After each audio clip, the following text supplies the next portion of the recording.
Donc, quand on dit que quelqu'un est égoïque, ça veut dire que son esprit se laisse entraîner par sa personnalité. L'ego, c'est un concept spirituel qui va au-delà de la forme extrême qu'on appelle égoïsme. L'égoïsme, c'est la forme extrême. Par exemple, le narcissique est égoïque à l'extrême. Mais si quelqu'un n'est pas égoïste du tout, il est triste, il est dans l'ego. Si quelqu'un se plaint, il est dans l'ego. L'ego, c'est très vaste. L'ego, c'est un état d'esprit. D'accord? Ce n'est pas l'orgueil. Mais l'orgueil amène à l'ego.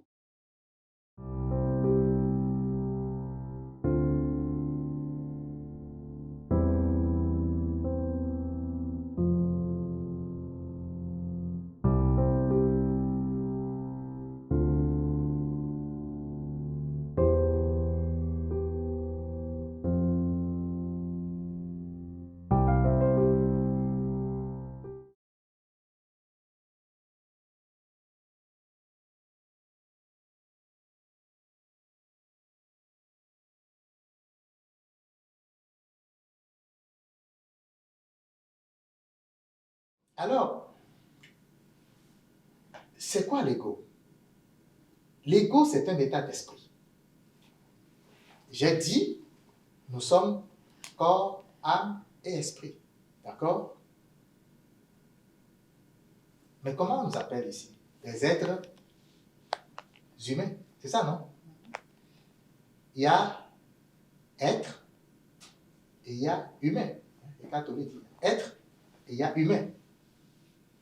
Ça fait deux parties différentes. Mais ce n'est pas pareil. L'être, c'est ce que Dieu a créé. D'accord? L'être, c'est ce que Dieu a créé dans son milieu spirituel. L'humain, c'est le corps qui est venu recouvrir cet être dans son milieu naturel. Vous voyez un peu? L'être, c'est ce que Dieu a créé. C'est notre esprit qui vient se marier au corps dans ce monde naturel. Alors, le fait que l'esprit quitte le monde spirituel pour venir se revêtir du corps, ça fait que lui-même, il savait. Il s'attache à quelque chose qui est très risqué pour lui, mais qui est nécessaire. D'accord? Parce que l'esprit a un corps qu'on appelle corps spirituel. L'esprit en lui-même a un corps, d'accord? Comme la peau. Mais c'est un corps spirituel qui ne peut pas vivre dans un monde naturel. Vous vous rappelez un peu de cette histoire-là, quand on dit on a vu un esprit quelque part, qu'est-ce qu'on fait pour que l'esprit disparaisse? On allume une lumière. Est-ce que vous avez entendu ça? On allume une lampe torche ou une lumière. Parce que l'esprit ne peut pas rester à la lumière naturelle. C'est impossible. L'esprit, son corps n'est pas fait pour être à la lumière naturelle. Il va fuir, il va partir. Alors quand il y a l'obscurité, c'est plus propice. C'est pourquoi c'est la nuit qu'on parle de ces affaires-là. C'est le temps qui est propice pour ces affaires-là.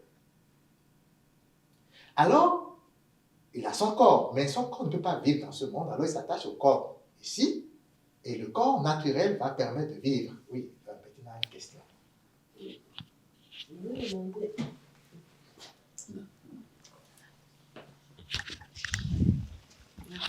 Merci. Je voudrais demander, quand tu parles d'esprit qui ne résiste pas à la lumière, c'est l'esprit bon ou l'esprit mauvais? Les deux. C'est-à-dire que l'esprit, on parle de la lumière de ce monde, d'accord? On ne parle pas de la lumière spirituelle parce que Dieu a sa sphère de vie, qui est le soleil. On a vu la dernière fois, vous vous rappelez, le soleil de Dieu. Le soleil de Dieu, c'est pur amour et pure sagesse. C'est comme le soleil de notre monde, mais c'est une lumière, la lumière que les gens voient quand ils sont dans le coma. Là. Vous vous rappelez, l'expérience de mort imminente, ils voient cette lumière. Donc, les bons esprits sont dans cette lumière. Mais ce n'est pas la lumière de notre monde. Ça n'a rien à voir. Alors, par exemple, moi, si un ange me rend visite, je peux voir cette boule de lumière. Mais ce n'est pas la lumière du soleil, ça. Ça n'a rien à voir. Mais si j'allume ma lampe, je ne vais pas le voir. Vous comprenez ce que je dis? C'est-à-dire, la lumière d'ici n'est pas propice à ces esprits. Ça ne veut pas dire qu'il faut que l'esprit soit bon pour apparaître à la lumière naturelle. Tu comprends? Aucun esprit n'a le corps nécessaire. Ce n'est pas pour rien que nous, on est revêtis de ça. Et je disais que c'était nécessaire. Parce que si l'homme que je suis, si j'avais le choix de me revêtir de ça ou de ne pas me revêtir de ça, je vais dire non, je ne veux pas ça. Vous savez pourquoi? Parce que ça m'attache. Comme Saint Paul l'a dit, le péché, c'est ça. C'est pourquoi personne n'est parfait ici. Et personne ne peut être parfait ici. Parce que ça, c'est le péché. Le corps, ça enchaîne l'esprit dans quelque chose. Vous savez que l'esprit bouge beaucoup. Dans le monde spirituel, il y a des espaces comme ici. Mais on appelle ça des apparences d'espace. C'est-à-dire que même s'il y a des espaces, les esprits ne bougent pas en marchant comme nous. Ils bougent vite, vite, vite, vite. Parce que ce n'est pas les pensées qui bougent. Vous comprenez? Alors, lorsque l'esprit vient dans le corps, c'est lourd pour lui. Parce que maintenant, il doit bouger un pas à la fois. Vous comprenez? C'est comme si je vous envoie sur la Lune avec les vêtements d'astronaute. Imaginez que sur la Terre, vous marchez vite, vite, vous pouvez courir. Mais imaginez-vous dans un accoutrement d'astronaute sur la Lune. Est-ce que vous pouvez courir comme ça? Non. Parce qu'on dit que la gravité est faible sur la Lune. Alors il faut porter un vêtement de plusieurs tonnes pour ne pas être balancé en l'air. Alors pour marcher, je marche beaucoup plus lentement que sur la Terre. C'est la même chose exactement pour l'esprit. L'esprit dans son monde bouge rapidement. C'est comme ça qu'il peut être au Bénin et venir ici. Très rapidement, en quelques secondes, il est déjà ici. Mais, s'il prend le corps, il est obligé de marcher sur les pas, en suivant les espaces du monde naturel. Vous comprenez? Donc, il faut faire cette différence entre la lumière naturelle, qui est pur feu. Notre lumière, c'est pur feu. Donc, c'est-à-dire que si vous faites un prisme, ça va prendre du feu. Voilà. On faisait cette expérience à l'école. On faisait l'esprit. On prenait un prisme, et puis on faisait un foyer de soleil, et puis quelques minutes après, ça peut brûler un papier. Okay? Parce que c'est pur feu. C'est du feu comme le feu de cuisine. Mais le soleil de Dieu, c'est pur amour et pure sagesse. On appelle ça pure vie. Parce que c'est pas un soleil, c'est comme neige. C'est pas quelque chose qui va faire brûler quelque chose de naturel, tout ça là. Non. Évidemment, tout ce qui a été créé subsiste par ce soleil. Vous comprenez? Et donc, je disais, l'être et l'humain, c'est deux choses qui s'unissent en nous. Et quand l'esprit s'attache au corps, il s'attache aux attractions du monde naturel. Parce que regardez, tout ce que nous voyons autour de nous, qui nous attire, c'est des formes, on les appelle des formes. Vous comprenez? C'est des formes. Si je fais une publicité et puis le sac m'attire, c'est pour que je sois joli. D'accord? Si j'achète une belle voiture, dernier cri, c'est pour que je sois différent.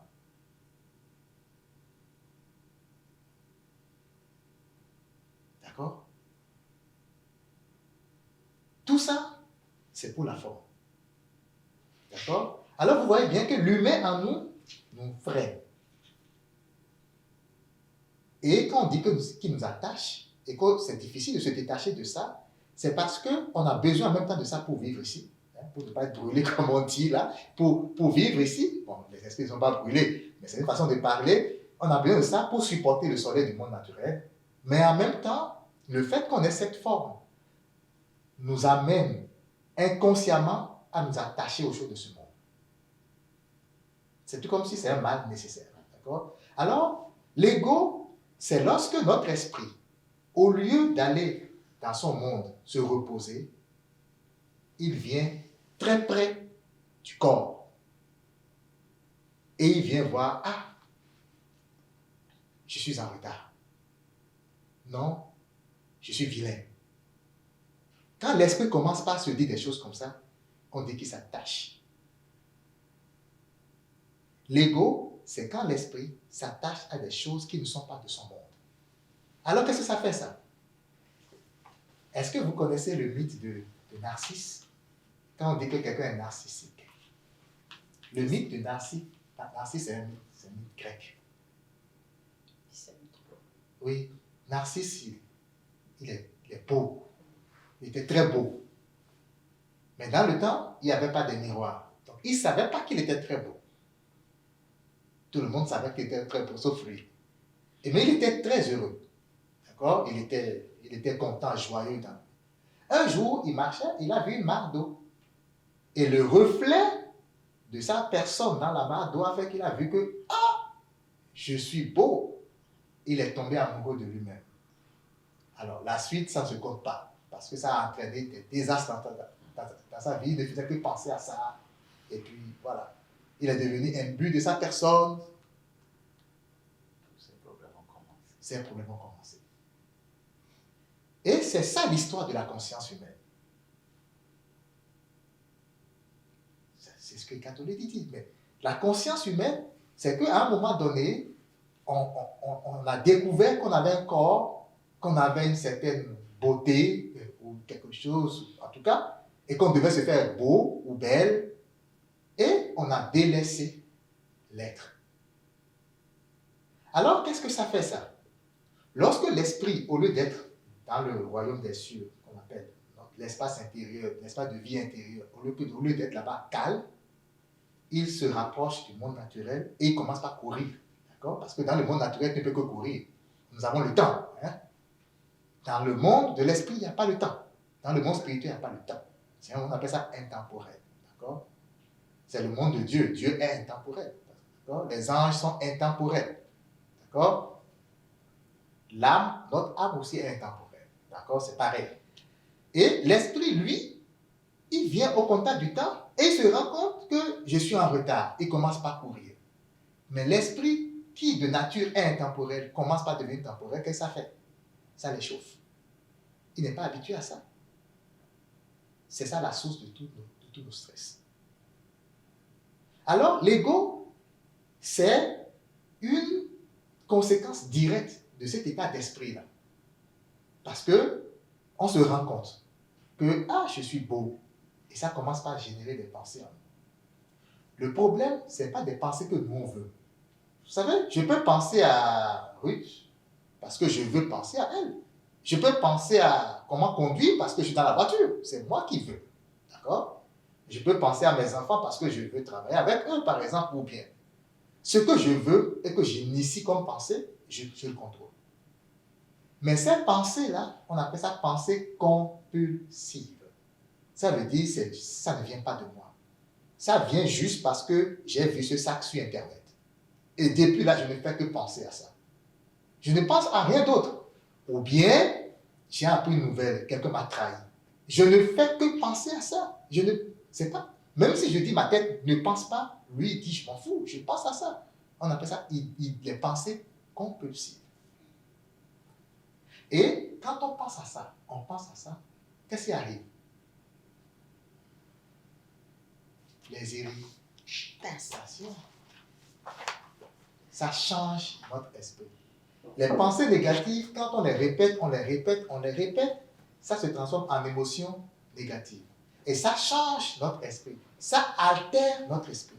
Parce que ces affaires-là, de forme, ça échauffe notre esprit. Ça chauffe notre esprit. Alors, l'esprit, c'est comme si, vous voyez un fer, c'est comme un fer qu'on met dans le feu. C'était noir, après ça devient brûlant. C'est la même chose. Notre esprit devient échauffé. Et quand ça devient échauffé, on appelle ça l'ego. En fait, c'est le diable qui est en nous. Vous comprenez? C'est pas nous. Hein? C'est pas nous. Je viens de vous dire que c'est parce que l'esprit s'est déplacé de son monde. Alors, c'est important de comprendre qu'est-ce qui est humain en nous et qu'est-ce qui n'est pas humain en nous. Alors, on va commencer à citer l'humain. L'humain en nous, c'est quoi? C'est le corps. Quoi encore? C'est le mental. Hein? toutes les pensées qui peuvent concerner la chaise, la maison, la voiture, on appelle ça des pensées de forme, c'est l'humain. D'accord? Quoi encore? Toutes ces émotions négatives. Elle a dit quelque chose. Tu as dit quelque chose. Les pensées qu'on contrôle sont humaines. Les pensées qu'on contrôle. Toutes les pensées, peu importe si on les contrôle ou pas, tant que c'est sur une forme humaine ou une forme naturelle, c'est humain. Tout ce qui est humain, c'est tout ce qui est de ce monde. D'accord? Mais il y a quelque chose qui est humain que vous ne dites pas, qui est très important. La personnalité. Et voilà la cause de toutes nos misères sur cette terre. Bon, moi là, c'est moi. Écoutez, là, c'est moi le grand prophète. Hein? Moi, le grand ingénieur. Hein? La personnalité, moi, on ne me fait pas ça. Hein? Moi, j'ai des principes là. Je marche comme sur des principes là. C'est ça l'ego. L'ego, c'est ça. Donc, quand on dit que quelqu'un est égoïque, ça veut dire que son esprit se laisse entraîner par sa personnalité. Est-ce que être égoïque et être égoïste sont pareils? Non, c'est pas pareil. L'ego, c'est un concept spirituel qui va au-delà de la forme extrême qu'on appelle égoïsme. L'égoïsme, c'est la forme extrême. Par exemple, le narcissique est égoïque à l'extrême. Mais si quelqu'un n'est pas égoïste du tout, il est triste, il est dans l'ego. Si quelqu'un se plaint, il est dans l'ego. L'ego, c'est très vaste. L'ego, c'est un état d'esprit. D'accord? Ce n'est pas l'orgueil. Mais l'orgueil amène à l'ego. Je ne sais pas si vous comprenez ce que je veux dire. L'ego ne se limite pas à quelqu'un qui est en colère, par exemple, ou quelqu'un qui est orgueilleux. Non. L'ego, c'est tout ce qui entraîne, tout ce qui est négatif et qui entraîne la modification de ton esprit. Par exemple, des irritations, des résistances. Hein? Tout ce qui est négativité. Quand on dit négativité, là, c'est toutes les émotions négatives. Lorsque vous sentez une émotion négative en vous, dites-vous, je suis dans l'ego. Ton esprit n'aime pas ça. Alors, c'est quoi la conséquence directe? Si quelqu'un me déçoit, quelqu'un m'énerve, je parle avec quelqu'un. Je sais que moi, en moi, j'ai l'être et j'ai l'humain. En cette personne, il y a l'être et il y a l'humain. Ça veut dire que ce que la personne fait, c'est l'ego qui le fait à ce moment-là. Je le sens tout de suite que c'est l'ego. Et je sens tout de suite qu'en réalité, il suffirait d'une autre situation pour que la personne agisse autrement. Ok? Alors, si je sais que je parle avec quelqu'un, je peux être limité par sa personnalité qui s'exprime. Ça veut dire que je peux faire attention. Il suffit d'être dans la présence. Parce que si je te regarde, tu me parles, la première chose que je vois, c'est quoi? Est-ce que c'est ton esprit que je vois? Non. Tu vois son paraître. Tu vois l'externe. C'est ça. Ah, ok, comment il s'est habillé, comment... Alors, à partir d'aujourd'hui, quand vous voyez les gens, commencez par penser à ça. Ce que je vois tout de suite, c'est son externe. C'est son corps, son apparence. Après, la première chose invisible que je vois, c'est sa personnalité. Mais je le sens, sa personnalité. Je ne le vois pas. Je ne peux pas dire, je vois Paul, je vois sa personnalité. Non, je vais sentir à travers sa façon de parler, à travers sa façon d'agir. Il a une personnalité forte. Exactement. Mais mon voyage ne devrait pas s'arrêter là. Je dois aller plus loin que cette personnalité et aller découvrir quelque chose qui est derrière cette personnalité. Mais comment est-ce que je fais? C'est très simple. Il faut que moi-même, je dépasse ma personnalité. Tant que je suis bloqué par ma personnalité, je ne peux pas voir ce qui est au-delà de l'autre. Parce qu'il faut que je dépasse moi-même ma personnalité. Il faut que je quitte l'ego pour voir que l'autre, là, il y a quelque chose qui est derrière son ego. Je vois plus clair. Et c'est comme ça que même s'il m'insulte, je peux l'aimer. Parce que je comprends tout ce qui se passe. Je sais qu'en réalité, c'est comme quelqu'un qui est possédé par quelque chose, par un masque. Vous comprenez? Et que si la situation se présente qui peut faire disparaître sa personnalité, je vais voir une autre face en lui, un autre visage en lui.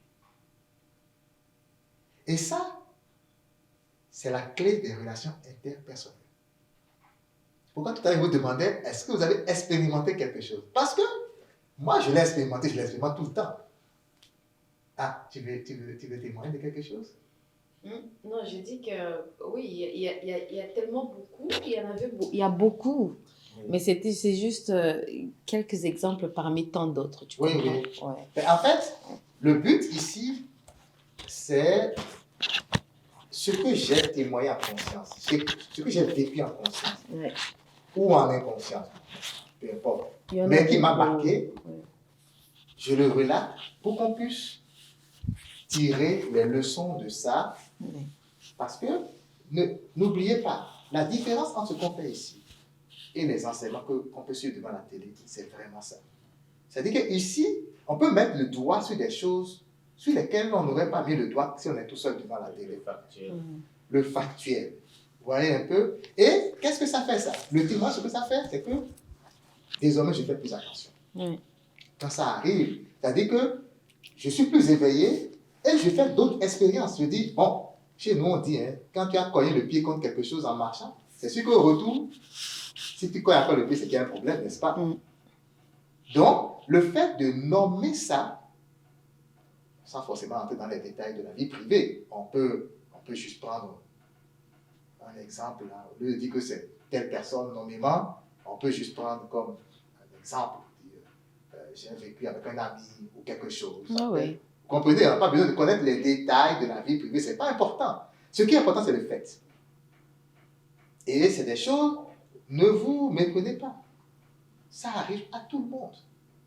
Ce que je relate, c'est des choses que tout le monde peut vivre. Et c'est à cause de ça qu'il y a un saint, je ne sais pas quel saint qui a dit, il dit, pourquoi tu te moques de l'autre? Pourquoi tu critiques l'autre? Parce que quand tu critiques l'autre, 5 minutes après, là, tu te retrouves en train de faire exactement ce que tu viens de critiquer.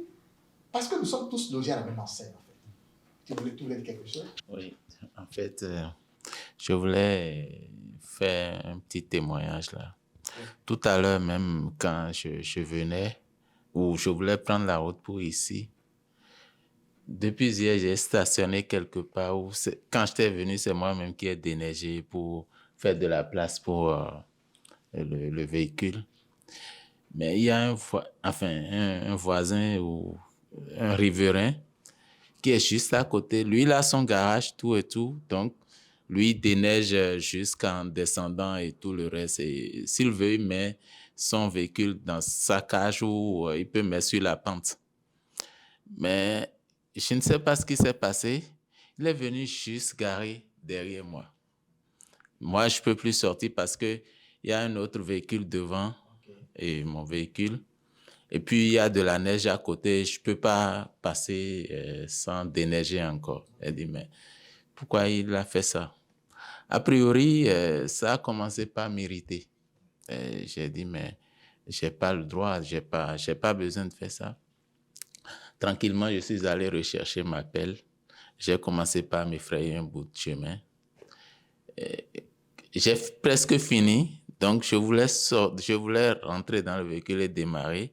Quand lui-même, il sortait. Donc, je me suis dit que certainement, il a quitté quelque part rapidement. Il s'est dit qu'il va faire un crochet avant de continuer. Bon, c'est ce que je me suis dit. Mais quand je l'ai vu, j'ai analysé, j'ai dit, mais lui, il ne peut pas faire ça. Il n'y a aucun obstacle devant son garage. Pourquoi il est allé stationner juste derrière moi? J'ai déneigé. Quand j'ai fini, il m'a vu. Il n'a même rien dit. Il est entré dans son véhicule. Il a démarré. Il est parti. Et puis, moi, il y a quand même l'ego qui a failli prendre le dessus parce que j'étais déjà en train d'entrer dans un autre état. Mais je me suis dit, mais pourquoi c'est-à-dire que je ne voulais même plus faire recul, prendre la place qu'il a occupée. Comme j'ai déjà fait tout mon chemin, elle dit, ben, il faut que je prenne par là. J'ai dit, non, il faut que... Ce n'est pas le hasard qu'il soit venu déplacer son véhicule. J'ai laissé tout ce que j'ai fait. J'ai reculé et puis je suis sorti. Donc, un peu pour étayer tout ce qu'on est en train de dire là, c'est comme on le dit, à chaque instant, il faut faire vraiment attention.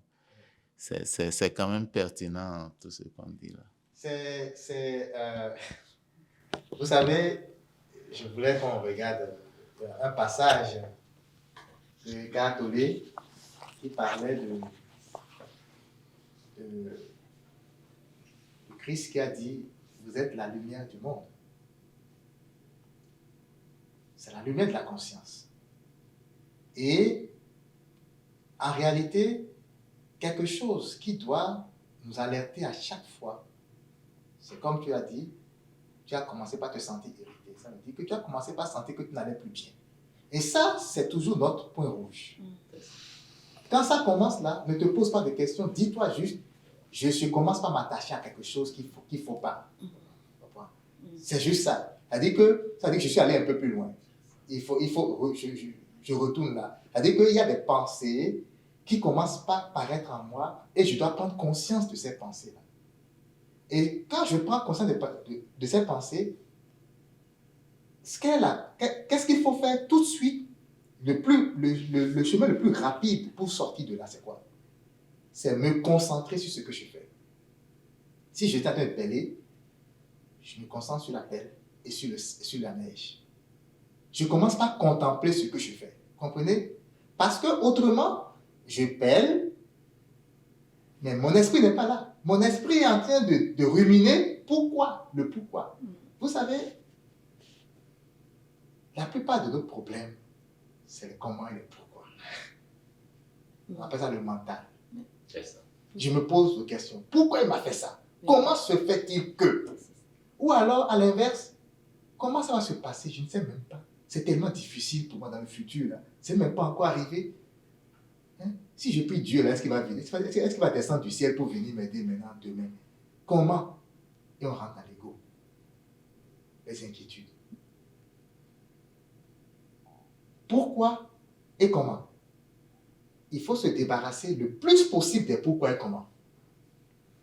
Comprenez? Le mental, c'est ça.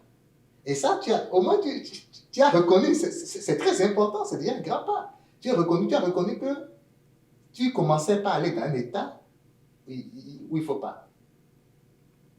Et ça, on va le rencontrer partout, ça. Parce que qu'est-ce qui se passe? Lui qui l'a fait comme ça, tu penses que c'est parce qu'il se sent très bien qu'il l'a fait comme ça? Non. Quelqu'un qui a son garage, qui a énergie, si lui, il n'a pas eu la lumière de garer là où il devait garer, ça veut dire qu'il est pressé. Et qu'est-ce qui nous presse? L'ego qui nous presse. Hein? S'il n'y a pas l'ego, je prends mon temps. Je peux être en retard là où je vais, je m'en fous. Je ne suis pas à ça près. C'est-à-dire quoi? Ce qui est important, c'est mon bien-être. Parce que tout ce que je vais faire, et qui va faire que je vais sentir un poids du dedans, je ne suis pas là-dedans. Et ça, c'est tellement important. Ce n'est pas de l'égoïsme. C'est-à-dire quoi? Il faut juste se rendre compte que si je ne me sens pas bien, je vais toujours m'arranger pour foutre la merde. Même si je suis en train de faire quelque chose pour plaire à quelqu'un, imagine que j'accepte quelque chose parce que je veux faire plaisir à quelqu'un.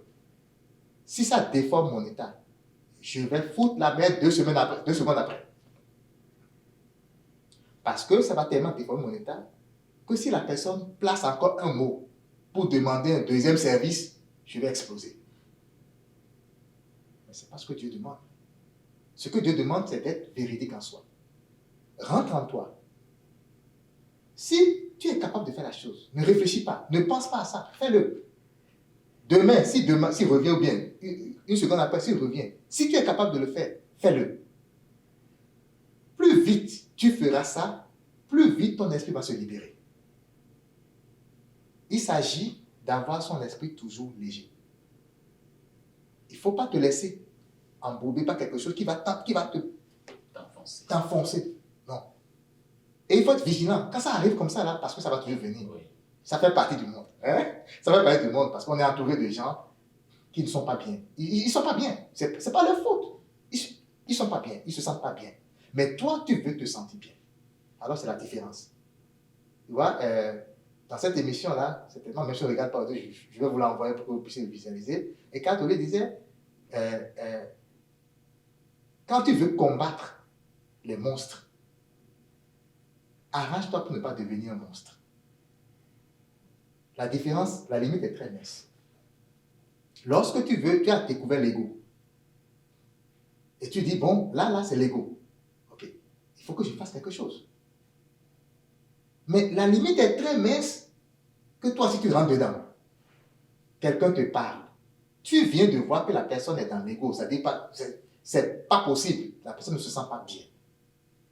Mais toi, c'est d'apporter ta lumière. Et c'est quoi la lumière? Jésus a dit, vous êtes la lumière. Est-ce qu'on peut être la lumière sans être dans la lumière? Non. En fait, on avait dit à l'autre séance que nous sommes des réceptacles. Vous vous rappelez? Et dans mes vidéos sur l'amour, j'ai encore répété et répété. Il faut qu'on le sache. Nous sommes des récipients de l'amour de Dieu et de la lumière de Dieu. D'accord? C'est dans la mesure où nous nous laissons traverser par cette lumière que nous pouvons devenir lumière pour les autres. Donc, quand Jésus dit, vous êtes la lumière du monde, c'est dit, dans votre état normal, vous êtes lumière qui réfléchit. D'accord? Mais beaucoup de choses peuvent réfléchir par nous. Hein. C'est pas que la lumière, pas que le bien. Le mal aussi peut réfléchir par nous. Alors, on devient égaux. D'accord? Lévin, vas-y. Je voulais demander comment faire pour sortir de l'ego. Quand tu vois déjà que l'autre, tout ce qu'il fait, il est dans l'ego, comment faire pour ne pas entrer dans son jeu, mais plutôt pour voir au-delà, comme tu disais tout à l'heure. Mais comment faire dans la pratique? Ok. Ça, c'est une très belle question. Sur le champ, sur le vif, ça dépend de ton état d'esprit. Tu es dans un certain état d'esprit où toi aussi, tu es plongé dans tes pensées. Alors, tu n'es pas du tout vigilant. Et cette flèche qui arrive vient te trouver dans cet état-là où tu te réveilles dans quelque chose que tu n'as pas planifié. C'est très difficile. Alors, la réponse rapide, pour ne pas rentrer, il faut que tu sois en conscience. Il faut que tu sois dans cette zone-là qu'on appelle le ciel, le royaume des cieux, que Jésus appelle le royaume des cieux. Et cette zone, c'est cette zone qui est au-delà de ta personnalité. D'accord? Lorsqu'on dit apprendre à garder le silence, apprendre à garder le silence, c'est lorsque tu es à la maison, quelqu'un parle, par exemple, tu es avec quelqu'un, ton chum ou bien un ami, et il parle, il ne faut pas répondre à tout ce qu'il dit. Il faut apprendre à répondre le moins possible. Tu ne réponds que quand c'est nécessaire. Vous allez me dire, oui, mais il faut parler socialement, il faut socialiser. Oui, on peut parler correctement, mais en conscience.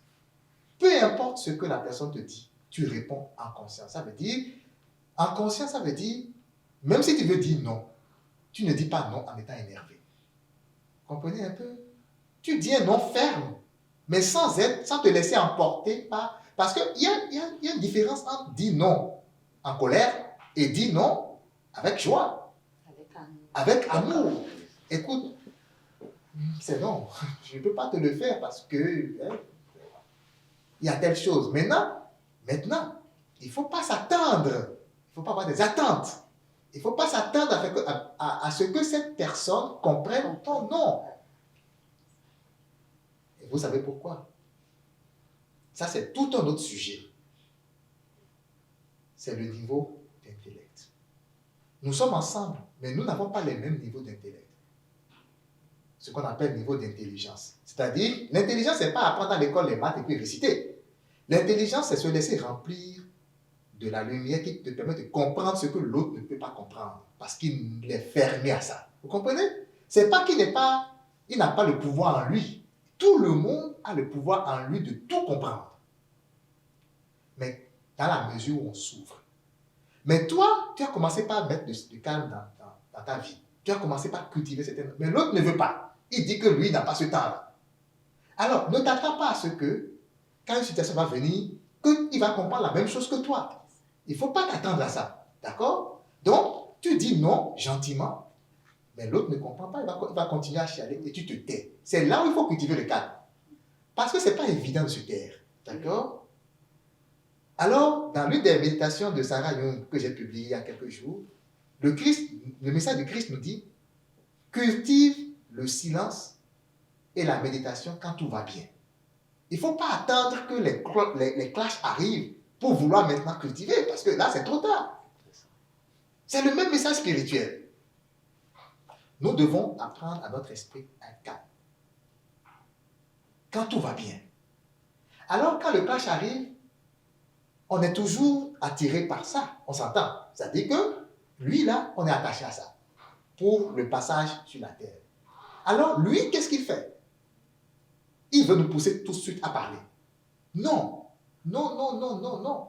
Quand la personne est dans l'ego que tu remarques, la première chose qu'il faut faire, c'est te calmer. Tu respires. Tu respires. Tu respires. Et tu vas te rendre compte que ton esprit va dire, ah, il faut que j'aille dans ma maison. Parce que tu l'as habitué à ça. La première réaction est toujours instinctive. D'accord? Et c'est quoi l'instinct? L'instinct, c'est quoi? C'est la chair. La chair. L'instinct, c'est la chair. Vous savez ce qui distingue l'homme des animaux, des bêtes?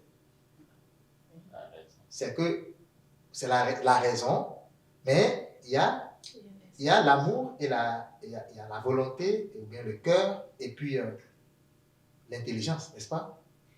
Chez l'homme, la volonté est subordonnée à l'intelligence. Dieu a fait ça comme ça.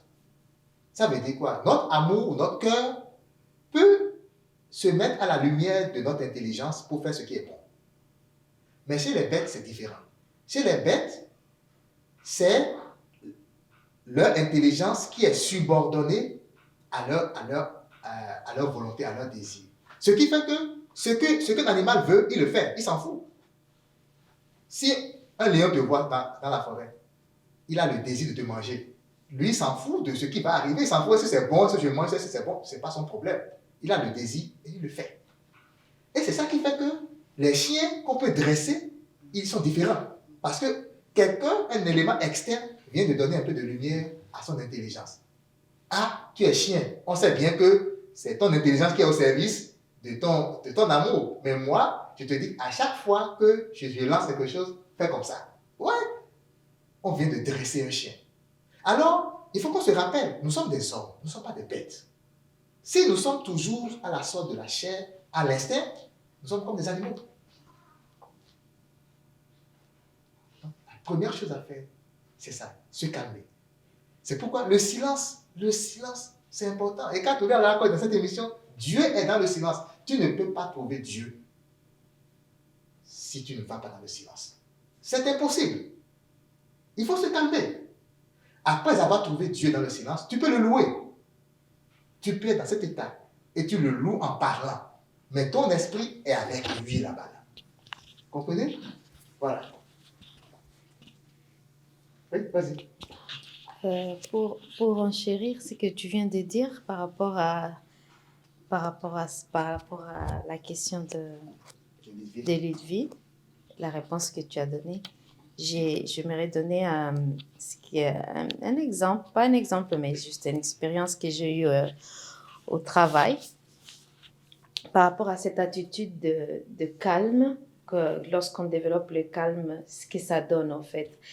Donc, tu sais, au travail, là, comme on a dit, on vit en société, on a plusieurs personnalités, il faut gérer les différentes personnalités. Mais c'est vrai que j'ai eu une collègue dans la journée en plein travail. En fait, moi, je ne comprenais pas cette attitude, mais j'ai fini en fait par comprendre, mais bien après. J'ai appelé au téléphone dans sa classe, on a parlé, il fallait que je fasse quelque chose que j'aille voir un peu les enfants de sa classe et tout. Puis elle me répondait très, très sec et tout. Bon, au téléphone, ben, ok, c'est correct, j'ai coupé, j'ai dit, on va rester professionnel. Je suis allée la voir quand même. Je dis, bon, et je viens voir tel enfant. Est-ce que... Il dit, ben, ok, non, je change de couche, je suis pas prête. J'ai dit, d'accord, je vais revenir après et je te laisse d'abord, Cécile. Je reviens et à la fin de la journée, encore une fois, elle vient, elle me salue juste encore une fois avec un comportement très sèche. Elle est partie. Le lendemain, ben, pour moi, j'ai dit, bon, elle n'était pas d'humeur, c'est correct, c'est pas grave. Le lendemain, j'arrive au boulot et on s'est pas croisés, du coup. Et là, non, on s'est pas croisés, elle n'est pas venue. Elle n'a pas travaillé. Et elle m'envoie un message. Elle m'envoie un texto pour me dire qu'elle n'a pas aimé mon attitude. C'était quoi l'attitude? Elle m'a dit, parce que je l'ai appelée, comme j'ai dit, pour voir si je pourrais venir voir les enfants. Et puis, elle me dit que je l'ai raccroché au nez. J'ai vu le message était tel que tu sentais vraiment la colère en elle. Et j'ai pas aimé tel message, j'ai pas aimé ton comportement, cette attitude et tout. Tu m'as raccroché au nez.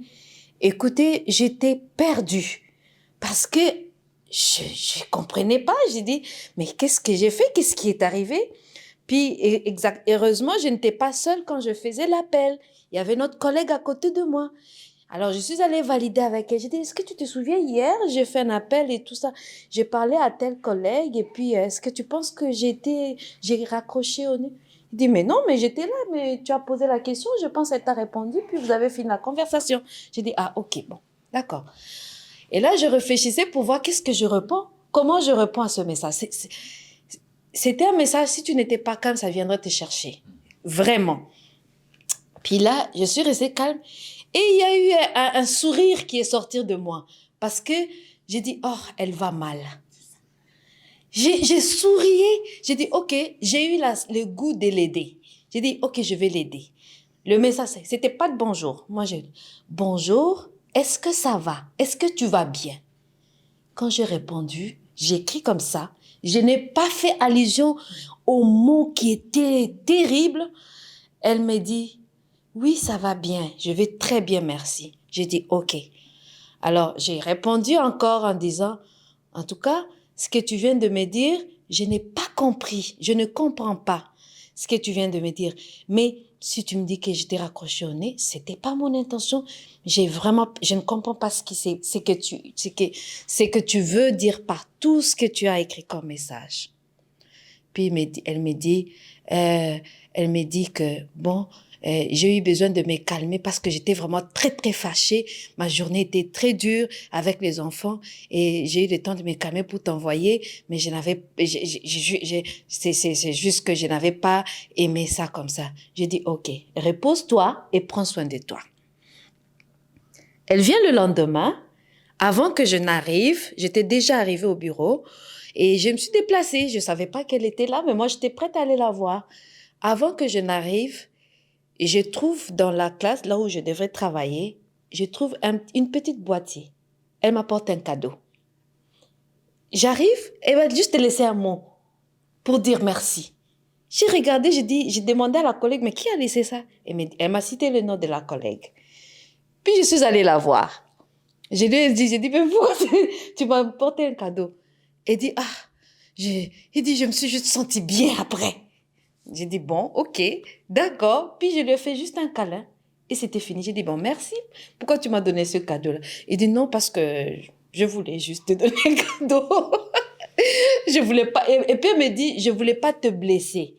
Mais j'ai senti après que mes mots, c'était dur. Et que ça ne valait pas la peine. C'est comme une excuse. Alors, j'étais comme, ok, waouh. Puis, c'est passé, j'ai dit, mon Dieu, regarde comment Ça, c'est un très, très, très... on se fout. C'était un petit bracelet, je ne l'ai pas même porté, mais c'est ça. Et j'ai beaucoup, j'étais comme waouh. J'ai dit, voilà ce que l'attitude, juste l'attitude, le comportement, le calme, ce que ça peut changer en la personne. Moi, ma collègue m'a dit, mais waouh. Donc, elle dit, elle est venue te dire pardon. J'ai dit, mais peut-être, c'est ça, mais voilà. Nul n'est méchant volontairement. Elle se sentait mal. Elle se tu as sent- dit. Oui. Oh, non, elle se sentait mal même avant. Oui. Déjà. La journée a été très dure. Oui. Et regardez le contraste. Elle lui a envoyé des messages. Sa journée a été très dure avec les enfants. C'était pas elle la cause. Oui. Elle est venue juste mettre le feu, attiser le Attiser. feu. Alors, elle lui a permis, l'ego s'est levé. Elle a dit, je vais m'exprimer. Donc, elle n'a vu que l'expression de l'ego. Mais regardez l'expression de l'absence de l'ego. Oui. Pourquoi tu m'as donné le cadeau? Parce que je me sens bien. Se sentir bien, c'est notre boussole. Si quelqu'un se sent bien, tu n'as besoin de rien. Il va te combler d'amour. Pourquoi? Parce que ce n'est pas lui qui est l'amour, c'est Jésus qui est là. Il ne le sait pas. Mais c'est Dieu qui est là, c'est l'amour de Dieu qui est en lui. Il n'y a aucun bien qui quitte ailleurs qui fait ça. Si quelqu'un achète une voiture, ça lui donne du bien, n'est-ce pas? Il se sent bien. Mais est-ce que parce qu'il a acheté une voiture, il va te faire un cadeau? Non. Mais regarde comment la personne fait un cadeau simplement parce que le bien vient de Dieu. C'est là-bas. Oui. C'est de l'expérience concrète qui me donne la foi. Oui. Qui me permet de voir que ce n'est pas de la théorie. Non. Ce que Jésus nous dit là, ce n'est pas de la théorie. Nous, on le voit comme il nous dit, c'est des commandements. Ce n'est pas des commandements. C'est des instructions, là, ça s'appelle. Demeurez en moi. Et moi, je demeurerai en vous. Demeurez d'abord en moi. Ce n'est pas moi qui viendrai demeurer en vous. Parce que moi, je suis déjà là. Si vous vous acceptez, moi, je vais me faire trouver par vous, en vous. Et c'est ce qui est arrivé à la dame. Mais évidemment, regarde comment est-ce que tu as fait du bien à distance. Juste en n'attisant pas l'ego. Tu vois, l'ego cherche à ce que tu répondes. Hein? Imaginons qu'elle tombait dedans et qu'elle répondait pareil. Boum, boum, boum. Ça ne finira jamais. Jamais. C'est fini. Oui. Oui, c'est fini. C'est parti pour des mois. Oui. Aimez vos Et l'ambiance ennemis. dans le bureau. Oui. Est-ce que vous pensez que les paroles de Christ sont des paroles de théorie? Aimez vos ennemis. Il ne s'agit pas de dire je vais le faire de mes propres forces. Jésus n'a jamais dit ça. Viens juste à moi. Calme-toi. Hein? Il dit, moi je suis dans le silence. Le Seigneur dit, moi je suis dans le silence. Calme, garde le calme. Médite. Habitue ton esprit à ma voix en toi. Et tu vas voir, tu es puissant, tu es plus fort que tout ce que tu ne peux plus jamais dire, je n'ai pas été capable de le faire. Parce que ce n'est pas toi qui le fais. C'est moi, Jésus, qui le fait à toi. Vas-y, tu as un témoignage. En fait, ce qu'on dit là, c'est tellement important. Surtout dans le cadre où Lidwin et Ruth ont orienté un peu le débat. Dans le cadre professionnel, c'est-à-dire que lorsque tu n'es pas forcément aguerri à affronter un certain nombre d'éléments ou un certain nombre de dates externes, tu vois. Ben, alors, voilà qu'on passe plus de 85% de nos temps. Alors, comment est-ce qu'on peut... C'est vrai, tu as parlé du calme, de pratiquer le calme, mais est-ce que le cadre est tout le temps propice pour faire cette culture-là, afin d'être aguerri, afin d'affronter ou de répondre à un certain nombre de sollicitations pour ne pas, de façon régulière, faire ressortir nos égos et nous mettre vraiment dans des états négatifs dans le milieu professionnel. Oui, en fait, l'exercice ne commence pas là. L'exercice commence à la maison. Quand on a vu la présence, J'ai dit mettre le calme dans sa vie. Imaginez par exemple que à chaque fois que j'attends quelqu'un, je sors mon cellulaire. Il n'y a rien de mal à ça. Sauf que mon esprit est toujours alerte. Il est toujours pas alerte, il est toujours en train d'être connecté aux pensées des autres qui sont sur Facebook, sur Twitter. Je regarde ce que les autres disent et puis je ne suis jamais calme en moi. Dès que j'ai 2 minutes, parce que je ne suis pas en train de faire la vaisselle ou pas en train de préparer ou en train de faire quelque chose sur l'ordinateur, je prends mon cellulaire. Dès que je suis dans l'ascenseur, je prends mon cellulaire le temps que l'ascenseur vienne. Ça fait quoi? 30 secondes? Mais je suis sur le cellulaire et puis je ne range le cellulaire que lorsque je conduis la voiture ou lorsque je travaille. Non. Ce calme-là, on le met dans notre vie. On ne sent aucun effet. Mais c'est tellement important. C'est tellement important. Et maintenant, la télé. Je suis toujours connecté aux médias. Les médias me mettent des mensonges dans la tête. Quand il y a quelque chose qui se passe dans le monde, la guerre en Ukraine ou partout, pourquoi les médias en discutent? Parce qu'il faut qu'ils cherchent des bibites quelque part. Le problème d'un média, ce n'est pas de dire c'est la grâce de Dieu, laissons passer. Ils s'en foutent de ça. Il faut qu'ils cherchent quelqu'un qui a raison et qui a tort. Ok? Mais toi, tu te connectes à ce médium-là toute la journée. D'accord? Et puis, ils te mettent, quelqu'un a assassiné son enfant, quelqu'un a tué ceci, il y a la guerre ici, il y a ceci. Et puis, toi, tu avales ça toute la vie. Et tu veux que ton esprit soit positif. C'est impossible. C'est pourquoi on dit mettre le calme. Mettre le calme, ce que ça fait, ça dispose ton esprit à bien agir ou réagir. D'accord? Ou à ne pas réagir. Parce que la question, c'est la réactivité. Quelle est l'énergie qui est là-bas, qui te pousse à réagir? Ça s'appelle le corps de souffrance. Les catholiques l'appellent comme ça. En fait, c'est un amas de choses que tu emmagasines dans ton cœur qui appartiennent à ton amour propre. Vous voyez? Quand le Christ dit « Demeurez en moi et moi je demeurerai en vous ». Gardez mes commandements. Mais le Christ est la parole. D'accord? Il dit « Gardez-moi ». Ça veut dire quoi? Le clair de ton temps, mets moi au premier plan. Ça veut dire quoi? Les choses que tu désires, il faut que ce soit les choses que moi je désire. Ça veut dire que moi, en tant qu'Éric, je peux avoir une belle voiture, mais il ne faut pas que ce soit le plus important pour moi. Si demain quelqu'un est gratuit ma voiture, d'accord, c'est la vie, c'est arrivé, puis c'est arrivé, c'est bon, quoi. Vous comprenez? Si je fais un choc demain, ben, la voiture est scrapée, ben, c'est bon. Vous comprenez? Si j'ai vu une maison de rêve et ça me plaît, et puis c'est ça, et puis je me mets en marche, je vais acheter la maison. Si je vais à la banque et que la banque dit que tu ne peux pas avoir le prêt, pourquoi je vais me suicider pour ça? C'est une maison.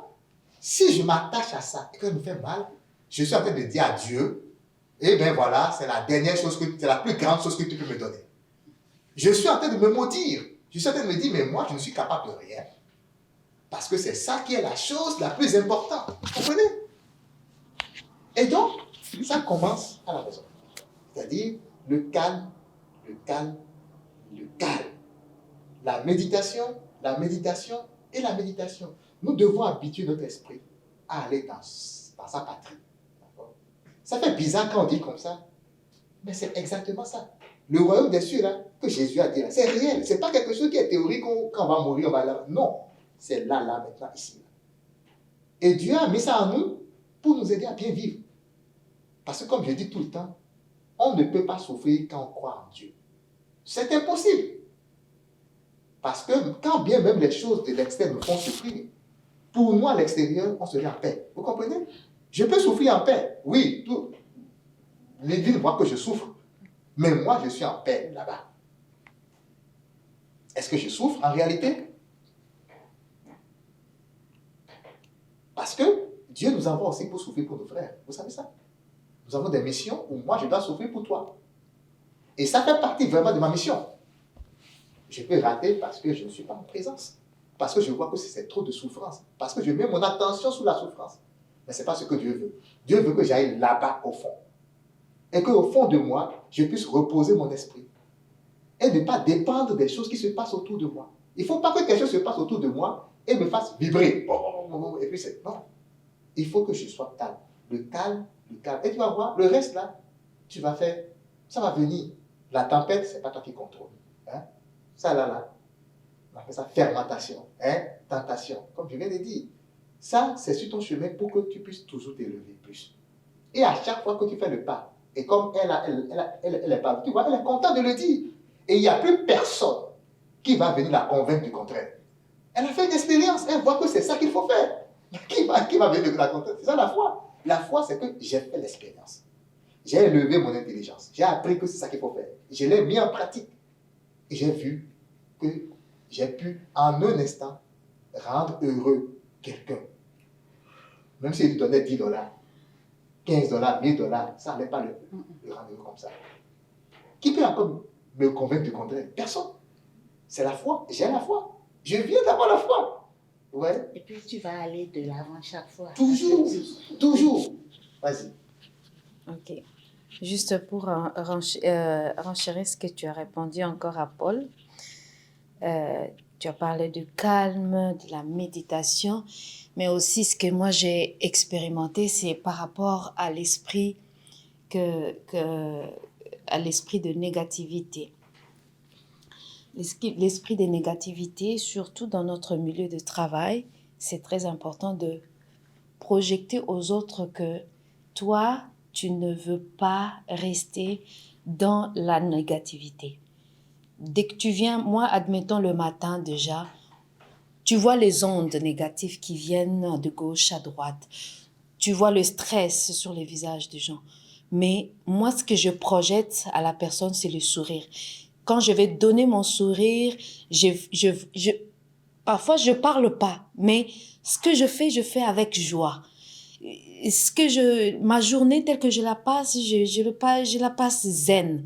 Mon attitude, quand quelqu'un vient déjà avec quelque chose, je sens déjà que ça c'est négatif, je dis non, ça ne fait rien, je banalise. Avançons, allons dehors, ça ne fait rien. Qu'est-ce que ça coûterait? Dis-moi, c'est quoi que ça coûterait? Je veux faire voir que ce que tu as là, ta position est négative et c'est ça qui t'irrite. Elle va dire, bon, au fait, tu as raison, on va y aller. Et on y va. Et au retour, elle me dit, mais viens, tu avais raison au finish. Hein? Mais voilà. Donc, c'est que le matin, quand tu y vas, ton attitude doit être vraiment positive en tout. En tout. Et ça aide beaucoup. Et là, tu vois, je peux donner un exemple au niveau du service toujours, parce qu'on parle vraiment d'un environnement du travail où on passe 80% du temps là-bas. Et c'est vraiment difficile. Là. Et puis, admettons que je suis la seule noire là, dans mon boulot. Alors, imagine-toi, je suis la seule noire, mais quand même, s'il y a s'il faut déléguer quelqu'un pour un comité, pour ceci, ben, il faut faire des votes. Tout le monde vote et on vote pour moi. Mais je suis la seule noire et ben, je suis migrante là. Là, c'est des Québécoises et des Québécois. Alors, imagine ce que ça peut susciter dans les cœurs des gens. Je reçois des flèches de gauche à droite. Puis, mais moi, si je n'étais pas dans ces cheminements-là, je tomberais tout de suite. La seule chose, mais elle n'a pas de... mais pourquoi elle n'est pas ancienne, elle n'est pas la plus ancienne, on cherche des négativités. Alors que mon attitude envers ces personnes-là, je suis restée zen, correcte, bonjour, professionnelle. Je viens avec mon attitude positive, je sais ce que je vais faire. Le lendemain, les mêmes personnes qui ont proféré tout ce que tu veux, le lendemain, elles ont changé d'attitude. Elles viennent s'asseoir à côté de moi, dans mon local, pour me poser des questions. Et je réponds. Et c'est fini, c'est passé. Ouais. C'est ça. Et c'est les plus âgés, ils ont 60 ans, là. Donc, c'est quasiment oui, mais on fait face à ça. Mais il faut avoir une certaine attitude. Mais qu'est-ce qui fait ça? Mais moi, je ne réponds pas à ça. C'est juste mon attitude et puis c'est tout. Et c'est tellement important, il n'y a pas de négativité. Ouais. On va aller plus en profondeur et parler d'attachement. Et ça, c'est quelque chose, ça commence à la maison. Je dis toujours, ça commence à la maison, parce que le cadre familial, c'est le cadre le plus difficile. Vous savez, je ne vous apprends rien, parce que avec la conjointe, le conjoint, avec les enfants, c'est assez difficile. C'est très difficile, parce que c'est là où les chicanes prennent place au premier lieu. Exactement. Avant, et tu quittes là, et puis tu l'amènes ailleurs, tu l'amènes sur ton chemin quelque part, là où tu vas. Et imagine, si tu es à côté de quelqu'un qui se plaint constamment, qu'est-ce que tu fais? Tu es à côté de quelqu'un, par exemple ton enfant, qui est constamment têtu, il ne fait jamais rien. Malgré tout ce que tu dis, ben, il n'écoute jamais. Ça, c'est des exercices spirituels qui sont très forts. Parce que parfois, Dieu donne à chacun sa croix. Hein. Dieu donne à chacun sa croix. Et quand on dit sa croix là, il faut voir en ce mot le levier de développement spirituel. Parce qu'il n'y a jamais rien qui nous arrive qui soit pour la forme. Okay? Si tu es tout le temps soumis à quelque chose qui t'irrite ou qui te sort de ton compte, Dieu veut te passer un message. C'est ce qu'il te faut pour la mission qu'il t'a confiée. Parce que l'homme, dans ce corps, dans notre ignorance, plongé dans les ténèbres, c'est difficile de voir la lumière. Lorsque tu es dans le mal, c'est difficile de sortir de ce mal. Et quand je dis mal, c'est les attachements. Les négativités, comme elle vient de le dire. Les résistances. Ça fait que nous sommes attachés comme ça aux choses. On ne veut pas lâcher. Mais le lâcher prise, c'est quelque chose qui nous sort de l'esclavage. Alors, si je suis à la maison et qu'il y a ce genre de choses, comment je fais? C'est des difficultés réelles parce que je vous dis, il faut être calme. Mais arrivé à la maison aussi, madame ou bien monsieur dit, il commence son affaire. Ben, comment est-ce que je fais? Parce que là, je vis avec la personne. Là, c'est tout comme si du matin au soir, je suis dedans. Ça m'irrite. Je garde. Mais est-ce qu'il faut emmagasiner? Comment je fais, selon vous? Parce que ça, c'est des cas pratiques là, qu'on vit chaque jour. Vous savez que la plupart de nos amours dans le monde, c'est amour intéressé. C'est-à-dire que tant que tu n'es pas dans la conscience pure, dans la présence, parce que le vrai amour qui est désintéressé, c'est l'amour que tu reçois de Jésus et que tu projettes vers les autres. Mais nous sommes tous dans l'ego, et moi y compris. Donc, quand on dit je t'aime à sa femme et tout ça, la plupart du temps, ça veut plus dire je veux juste qu'on reste ensemble, que tu m'aides et que je t'aide, quoi. Tu comprends un peu? Moi, je suis le mari et puis toi, tu es la femme et puis chacun joue son rôle en ce moment. C'est pas... Souvent, il y a toujours un point d'attraction. Mais ça, ce que ça fait, ça casse la glace. Ça va aller plus en profondeur et dit, au lieu que tu mettes ton masque et que moi, si je mette mon masque, et qu'on fasse semblant de s'aimer, je viens de découvrir quelque chose en toi, une faiblesse. Et toi, si tu viens de découvrir en moi une faiblesse, je n'ai pas mangé la nourriture. Je ne suis pas plus fort que ça. Toi aussi, il y a découvert quelque chose en toi. Mais on a pris le temps d'en parler. Ça renforce l'amour. Ça vient chercher le vrai amour quelque part et ça vient. Ça veut dire que la vérité vient, vous venez de lever votre couple quelque part. Pas sans souffrance, on s'entend. Pas sans clash. Mais ce que ça fait, c'est que désormais, on est plus véridique, nous deux. Alors, si demain, mon conjoint ou ma conjointe me dit, soutiens-moi dans cette fausse affaire, je peux lui dire non. Vous voyez un peu? Il faut que je fasse un pas avant de faire un deuxième pas. Tant que je ne me mets pas tant qu'il ne voit pas que je suis en train de faire un cheminement, je ne peux pas lui demander un miracle, vous comprenez? Il faut que l'autre qui est à côté de moi, que ce soit à la maison, que ce soit même au boulot, à un moment donné, quoi. C'est-à-dire que le Christ a dit, le royaume des cieux est forcé. Et ce sont les violents qui s'en emparent. Le royaume des cieux est forcé. Si tu veux, dans cette vie terrestre-là, aller à contresens, parce que ça c'est aller à contresens, tout le monde fait l'autre chose. Hein? Regarde dans la vie. Tout le monde fait politiquement correct, n'est-ce pas? Tout le monde fait semblant. Il faut semblant. Si je suis avec toi, il faut que je fasse attention pour ne pas tomber dans les affaires que tu n'aimes pas. C'est ça que tout le monde fait. Mais toi, tu veux être vrai. Tu veux, mais pas de tes propres forces. Tu veux trouver cette force. Mais il faut que tu fasses ta part. Donc, il faut que tu montres à Dieu, moi, je veux abandonner mon apparence. Je vais abandonner mes faux semblants. Évidemment, ce n'est pas au boulot que tu commences. À la maison, tu commences. Si tu n'es pas capable de faire à la maison, tu ne peux le faire nulle part. C'est impossible. Parce qu'au moins, la personne avec qui tu es à la maison, là, vous êtes comme des frères et des sœurs, là, vous connaissez depuis des années maintenant, vous êtes ensemble. Donc, vous pouvez au moins faire quelque chose. Et puis, tu n'es pas lié, outre le mariage, là, tu n'es pas lié par un tout de pécunier, de boulot, on va dire qu'on va me renvoyer du boulot. Ben, au moins, tu peux avoir le courage de le faire à la maison. Et ce que ça fait, ça instaure une certaine lumière. C'est comme la lumière de Dieu descend. Et ça, c'est très important. Parce que ce que ça fait, c'est que vous êtes spirituellement plus proches l'un de l'autre. Il y a un masque qui est cassé là.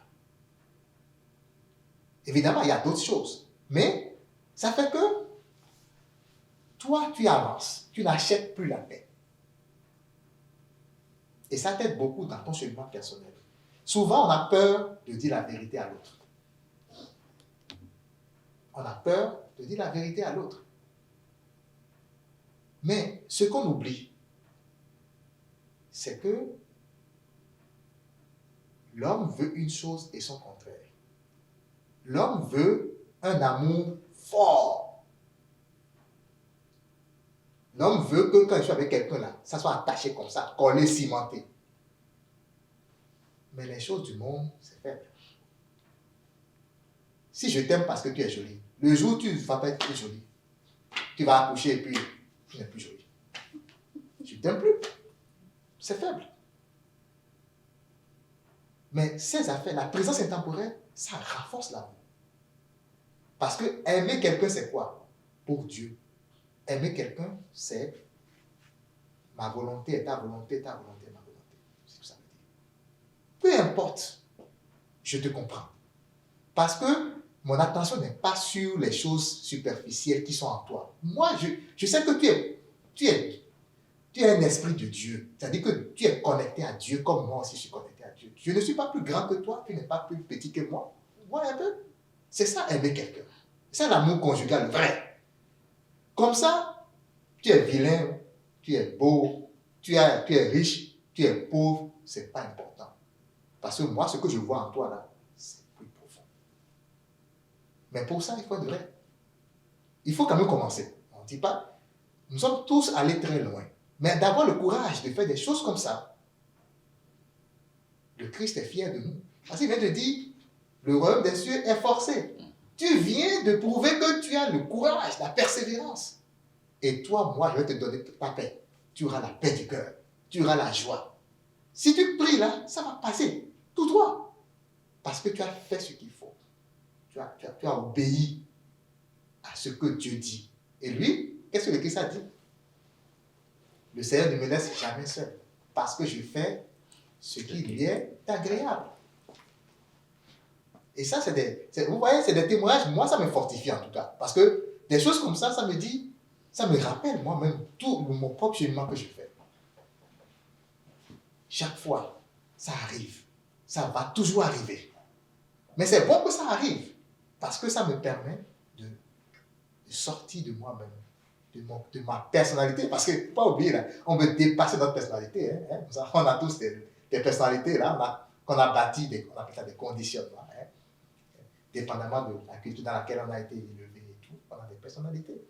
Et en sortant de notre personnalité, de notre confort, on sort de notre personnalité. Et ça nous permet de bâtir une autre personnalité, mais qui n'est pas personnalité, qui est quelque chose de spirituel plus fort, mais qui est basé sur le fond. Voilà. Comme ça, les attachements, les choses auxquelles on fait attention, qu'on aime, ça chemine avec nous dans la présence. Vous comprenez? Si je suis présent, je ne peux pas être présent quand je suis attaché à l'argent. Vous comprenez, non? C'est-à-dire qu'à chaque fois que ma femme ou mon mari dépense dans le budget commun, là, il dépense $50, là, je m'emporte. C'est quelle présence, ça? J'ai un attachement. Mais c'est quoi un attachement? Quel est le commandement ou la loi qui régit cette nécessité de se détacher? Si vous savez, aimer Dieu. Tu aimeras Dieu par-dessus tout. Et ça rejoint le premier commandement. Oui. Tu ne vas pas te prosterner devant une image. Dieu l'a dit. L'idolâtrie. Vous n'allez pas faire une représentation ou une image taillée et vous procéder. Exode 20, je pense, quelque chose comme ça. Quand Dieu nous donne des commandements, on pense que c'est parce qu'il veut être législateur. Non. S'attacher, c'est quoi? C'est devenir esclave. Parce qu'en ce moment-là, je sais que tu aimes l'argent. C'est facile. Il suffit que je trouve des stratagèmes. Je t'attire dans une embuscade. Puis c'est fini. Parce que tu es comme une bête. Tout ce qui est désir d'argent, là, toi, tu es dedans. C'est comme une bête. Je peux t'attirer. Comme on attire un chien avec un os, je peux faire ça. Est-ce que tu es libre? Non. On voit les gens courir dans les rues, on dit la liberté. Liberté. C'est pas la liberté. C'est ça la liberté? Non. La vraie liberté, c'est de se détacher. Imagine que j'ai un gouvernement qui ne me tient pas le salaire. Et que dans ma tête, là, je me dis, j'aime l'argent, ou j'aime la voiture, j'ai acheté une maison. Et l'argent, là, j'ai besoin de ça. Je suis attaché au gouvernement. S'il me dit, saute, je saute. S'il me dit, assois-toi, je m'assois. Je dépends de ça. Mais si je me dis, comme Saint Paul, j'ai appris à me contenter de ce que j'ai. Si aujourd'hui j'ai une voiture, je suis content. Si demain je n'ai pas une voiture, tant mieux. Si on me dit par exemple après demain qu'il faut quitter Montréal pour aller vivre à Abitibi dans une campagne, j'y vais. Ok? J'ai appris à vivre de ce que j'ai. Ça veut dire quoi? Qu'est-ce que je viens de dire? Je viens de dire, ok,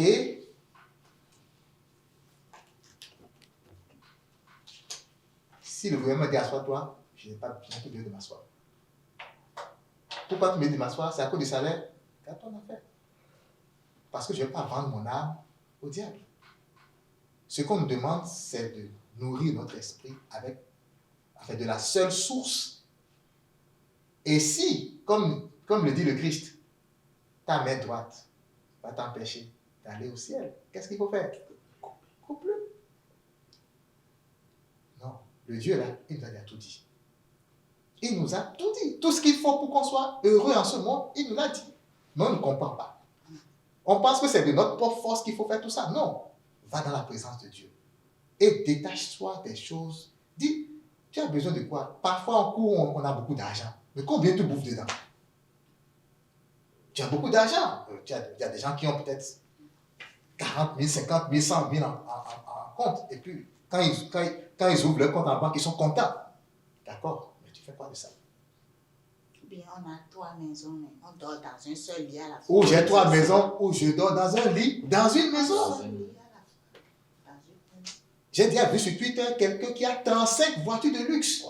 35 voitures Lamborghini, Rolls-Royce, tout 35. Il conduit combien de voitures à la fois? Et c'est comme ça qu'on est attaché aux choses. Et on n'est pas heureux. Malgré ça, la personne dont je parle, malgré ça, il sent le besoin d'envoyer un tweet incendiaire d'insultes à Greta Thunberg. Genre, j'ai 35 voitures, moi je ne respecte pas l'environnement, mais toi tu parles de l'environnement là. La dame ne lui a rien dit. Il a envoyé en premier le tweet. Est-ce qu'il se sent bien? 35 voitures de luxe. Va voir comment il est riche. C'est un artiste. Comment il est riche? Est-ce qu'il se sent bien à lui? Non. Mais quelqu'un qui est pauvre dans un champ, dans une campagne, il va se sentir bien. Donc, on va peut-être finir là. Vous voyez, lorsqu'on entre dans le champ de nos quotidiens, ça devient plus intéressant. Et moi, je veux demander qu'on puisse témoigner plus souvent qu'à chaque 2 semaines. Alors, pourquoi pas? Qu'est-ce que Dieu veut pour nous? Parler de lui, parler de notre quotidien pour s'améliorer, parce que ça nous permet au moins d'appliquer tout ce qu'on dit là. Moi, je n'ai pas envie de faire des enseignements à point fini où on parle des mêmes choses et puis, non. Il faut qu'on avance. On dit telle chose, on sait que bon, là maintenant, on a appliqué dans notre vie. Et on s'est approprié, on a avancé dans la foi. Demain, on va parler d'autres choses. Vous voyez, qui est plus compliqué parce qu'on est vraiment au début là. Il y a tellement de choses, on est vraiment au début. Commençons d'abord par la base. Et on va voir vous allez voir que si vous commencez là, je vous donne au plus 1 à 2 mois. Vous allez tous devenir des enseignants dans vos familles. Si quelqu'un vous appelle là, au lieu de parler avec la personne, vous allez commencer par lui parler de spiritualité. Parce que vous allez dire, écoute, ce que tu me racontes comme problème là, c'est pas compliqué, oh. Fais ci, fais ça, et puis tu vas partir. Vous n'allez plus résoudre les problèmes à la façon du monde. Parce qu'actuellement, c'est ce qu'on fait. Quelqu'un te pose un problème, tu vas lui dire, il faut le fuir, hein? Il est dangereux, lui, là. Hein? Ça va?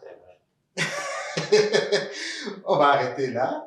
Et je pense que ça a été très intéressant. Moi, j'ai aimé en tout cas tous vos témoignages et je pense que ça ne finit pas parce que ce qui est important, c'est la joie, c'est le bien-être. Hein? Carrefour du bien-être spirituel.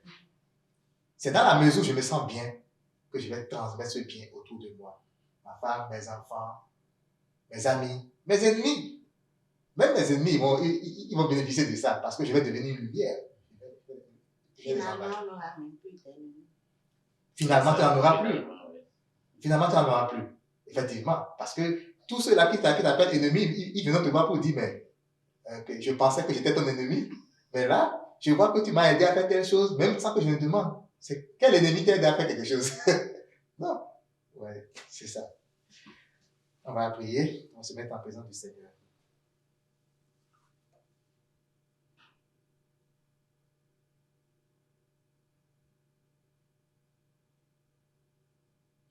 Oh, merci Seigneur, merci Seigneur, merci d'avoir mis la main sur moi. Oh, merci Seigneur, merci Seigneur, merci d'avoir mis la main sur moi.